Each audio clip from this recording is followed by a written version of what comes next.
صبر کا جو اجر ہے وہ بھی بہت بڑا ہے. عام طور پر انسان کو صبر کی ضرورت کب پیش آتی ہے؟ جب اس پر ظلم ہوتا ہے. اس سلسلے میں ایک واقعہ آپ کے ساتھ شیئر کروں گی جو آپ ہی میں سے کسی نے لکھا ہے. مجھے نہیں معلوم کہ وہ اپنا نام بتانا پسند کریں گے یا نہیں. بہرحال کس طرح ظلم پر انسان صبر کرتا ہے تو نتیجہ کیسے سامنے آتا ہے. کہتے ہیں کہ آج کل ہم سورہ نور پڑھ رہے ہیں تو مجھے ایک چھوٹا سا واقعہ یاد آ گیا. پچھلے سال جب میں لاہور میں تربیتی کورس کرنے کے لیے گئی تو ایک گھر کرائے پہ لیا, کسی کے گھر کا اوپر والا حصہ. وہ گھر نیا بنا تھا. میں نے 2 دن میں جلدی سارا گھر سیٹ کیا تاکہ سکون سے کورس کر سکوں. جب داخلہ لیا تو مالک مکان بہت ناراض ہو گئی کہ یہ نیا گھر ہے اور تم سارا دن بند کر کے چلی جاتی ہو. اس نے کہا کہ جو صفائی والی میری ہے تم بھی وہی رکھو تاکہ وہ میری مرضی کے مطابق صفائی کرے. مگر وہ صبح آتی تھی, میں نے اتوار کے لیے اس کو رکھ لیا اور روزانہ خود واپس آ کے صفائی کرتی. ایک دن واش روم کا گٹر بند ہو گیا کیونکہ نیا گھر تھا, ابھی ریت سیمنٹ پائپ وغیرہ سے نہ نکلے تھے. میری بیٹی بیمار ہو گئی, اس کو قے آئی تو بھاگ کر اس نے واش روم کے بیسن میں قے کر دی. اب صفائی والی نے جا کر مالک مکان کو بتایا کہ بیوی نے الٹی بیسن میں کروائی ہے اور اس الٹی میں جو کچھ ہے وہ مجھے خود نظر آیا ہے. یعنی اتنی تفصیل سے جا کر اس نے مالک مکان کو شکایت کی. مالک مکان نے صرف اتنی سی بات پر طوفان اٹھا لیا. میرے بھائی کو, والدہ کو, کزن کو, پراپرٹی ڈیلر سب کو بلا کر کہنے لگی کہ یہ گھر بند کر کے چلی جاتی ہیں, گھر خراب ہو جائے گا. امی اور بھائی بھی مجھے سمجھانے لگے کہ خاتون بہت اعتراض کر رہی ہیں, اور پھر وہی الٹی والی بات بھی بار بار مینشن کی گئی. لیکن میں صبر کر گئی, خاموش رہی کہ کیا جواب دوں. پھر ایک دن کالونی کی عورتوں نے مجھ سے کہا کہ آپ کی مالک مکان ہر جگہ کہتی پھر رہی ہے کہ میں نے اس کو گھر سے نکال دینا ہے کیونکہ یہ اپنے بیٹے کو گھر چھوڑ کر خود چلی جاتی. یہ کون سے اسلام میں لکھا ہے؟ اور بھی بڑی بری باتیں کر رہی ہے. میری آنکھوں میں ایک دم آنسو آ گئے کہ اگر ان دنوں میں اس نے مجھے نکال دیا تو میرا کورس ڈسٹرب ہو جائے گا. میں نے کوئی بد دعا نہ کی, لیکن اپنے آپ کو حوصلہ دینے کے لیے ایک دم میرے دل میں یہ بات آئی کہ انسان کو تو اپنا بھی پتا نہیں کہ کب اللہ اس کو اس کے اپنے گھر سے نکال دے, مجھے کیا کوئی نکالے گا. اور صبر کر کے پھر اپنے کام میں لگ گئی. 2 دن بعد ان کے گھر کو تالا لگ گیا. صفائی والی روزانہ مجھے پوچھنے آتی کہ نیچے والی باجی کہاں ہے.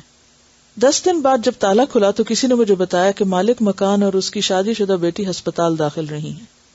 خیر میں خبر لینے گئی, میں نے پوچھا کیا ہوا. کہنے لگی ہمیں تو خود سمجھ نہیں آ رہی, بیٹی کو کھانا کھاتے کھاتے ایسی قے آئی کہ بند ہی نہیں ہو رہی تھی, اور اپنی بیٹی کی یہ حالت دیکھ کر میں بلڈ پریشر کی مریض ہوں, میں بھی بے ہوش ہو گئی. دونوں ہسپتال کے کمرے میں 10 دن داخل رہی. میں نے مبارک دی اور کہا کہ کون سا مہینہ ہے. وہ کہنے لگی یہ حاملہ نہیں ہے. یعنی انہوں نے سمجھا کہ شاید اس کی شادی ہوئی ہے تو پریگنینسی کی وجہ سے یہ ہو رہا ہے. ڈاکٹر خود بھی پریشان تھی کہ یہ کس قسم کی قے ہے. سارا گلا چھل گیا اور کافی دن تک کھانا وانا بھی نہ کھا سکے. جب میری والدہ اور بھائی کو یہ قصہ معلوم ہوا تو مجھے کہنے لگے کہ آپ نے اس سے پوچھنا تھا کہ قے کس جگہ کروائی تھی. یعنی جب ان کو قے آ رہی تھی تو انہوں نے کہاں کی. اور جو سب مجھے برا کہتے تھے ان سب نے اپنی آنکھوں سے یہ سارا قصہ دیکھا اور حیران رہ گئے. میں نے مالک مکان پہ ظاہر بھی نہ کیا کہ مجھے کسی شکایت کا معلوم ہے, اور نہ ہی کچھ جتلایا کہ کہاں کہاں میری باتیں کی گئی ہیں. الحمدللہ اللہ تعالیٰ نے خود ہی سب کو سمجھا دیا. میں نے صبر صرف اس لیے کیا تھا کہ میں قرآن پاک کی طالب علم ہوں. اگر میرے سے کوئی غلط بات منہ سے نکل گئی تو اسلام کا نام بدنام ہوگا کہ دین پڑھنے والے ایسے ہوتے ہیں, الہدا والے ایسے ہوتے ہیں. اب مجھے یہاں معلوم ہوا کہ اسی کالونی میں الہدا کی برانچ کھل گئی ہے, اور سب سے زیادہ خوشی کی بات یہ کہ میری والدہ بھی اس میں داخل ہو گئی ہیں.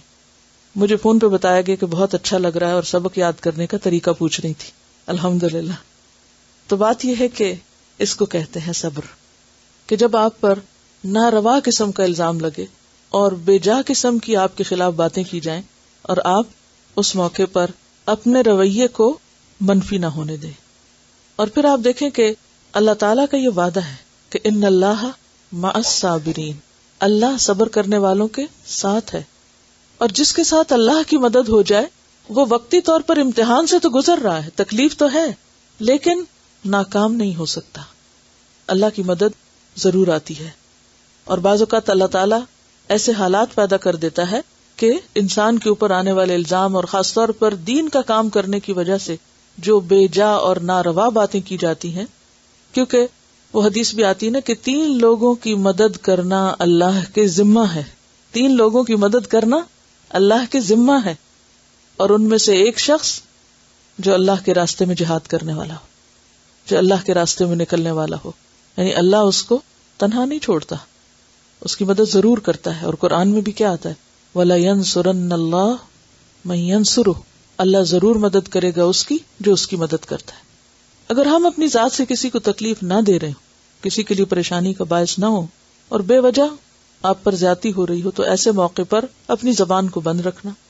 جہاں بدلہ لینے کا موقع ہو، وسعت ہو، وہاں معاملہ اللہ کے سپرد کر دینا. تو بات یہ ہے کہ صبر اگرچہ مشکل کام ہے لیکن اس کا اجر بہت بڑا ہے.